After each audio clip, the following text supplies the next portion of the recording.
you're basically in the comedy business. So how are you reacting as you see comedy being banned? There's no more comedy. Comedy's done. It's canceled. Dave Chappelle, he's not really canceled, but comedy's kind of canceled left and right. And we've had a bunch of comedians on this show that talk about it. It must be particularly galling to you.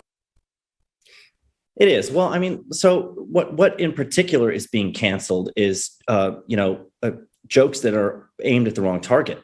You're allowed to joke about plenty of things. You're allowed to joke about, for example, a straight white Christian man like me. That's perfectly allowed. What they're trying to outlaw is this whole notion of like punching down, and it's making jokes of people who are beneath you, essentially, and on this like hierarchical structure of intersectionality and oppression.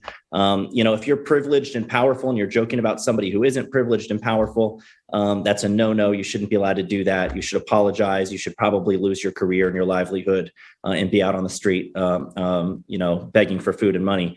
But we reject that whole thing. I think it's the most silly thing in the world. I'd be interested to hear your take on it. But as far as I'm concerned, when you start talking about punching down on people, for example, someone like me, if I was to make fun of women, that would be punching down because women are presumably beneath me. But I don't think of women as being beneath me. So I don't think it's punching down to joke at them. I think we're all created equal and that we should be able to joke about each other indiscriminately. So I reject the whole structure that views things as, I think it only reinforces these ideas that there are some people who are above other people when you start talking about punching down and how that should be off limits. And the other point I'd make there is that this whole thing that happened with like Dave Chappelle and how everyone was trying to cancel him for the jokes that he was making.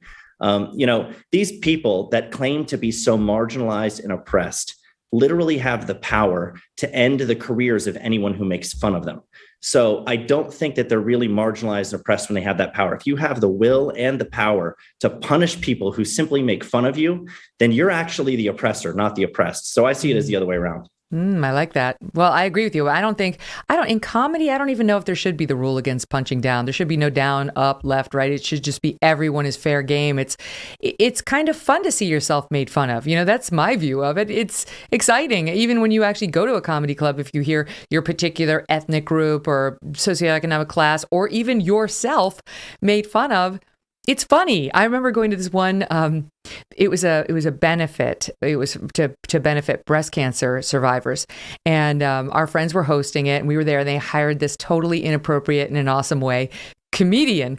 And he got up there and there were people of all ages, old, young. He gets up there and as happens at these things, the older people, like elderly people, were sitting in the front row because they got there early. They want to make sure they had a seat.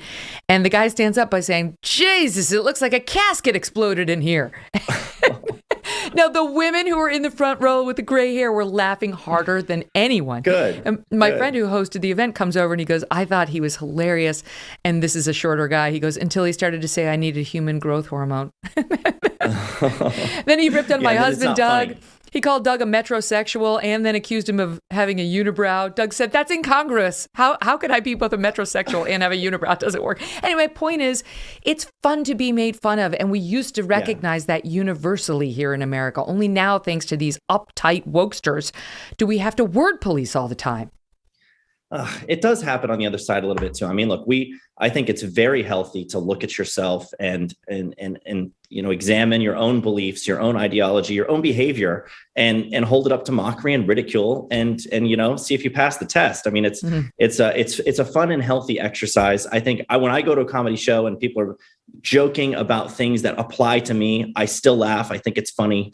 I think and I think the Babylon Bee does a really good job of doing that. We do hit both sides of the aisle quite a bit. You do. We make fun of people on our side. It's a Christian site run by Christians that makes fun of, little idiosyncrasies and silly things going on in the church and evangelical Christian culture. And for the most part, the audience is receptive to that and they like to laugh at themselves. Every now and then, people will bristle and they tend to object to satire and comedy really only when it lands on them. They're fine making fun of everybody else. It's the minute the joke applies to me, then it's really offensive and it's really hurtful. But I think a lot of what you're seeing in our culture today, a ton of what you're seeing in our culture today is not people who are genuinely offended. They're not distraught and upset over the joke that was made at their expense. They're putting that on. It's an act. It's this fake indignation and anger that's meant to really give them the upper hand in a conversation, in a debate about ideas that they want to win. and they don't want to. They realize that ridicule and mockery and comedy are effective ways of making ideas look silly and exposing them for what they are. And so when they want to win that argument, they want to win that debate, they're trying to shut down people who are effectively pushing back on them. And oftentimes that's comedians. I love this quote. It's by G.K. Chesterton. He said, "Humor can get in under the door while seriousness is still fumbling at the handle." And I think it's really true of comedy. It's extremely effective. And it's one of the reasons that they attack comedians first when they're trying to, be speech police.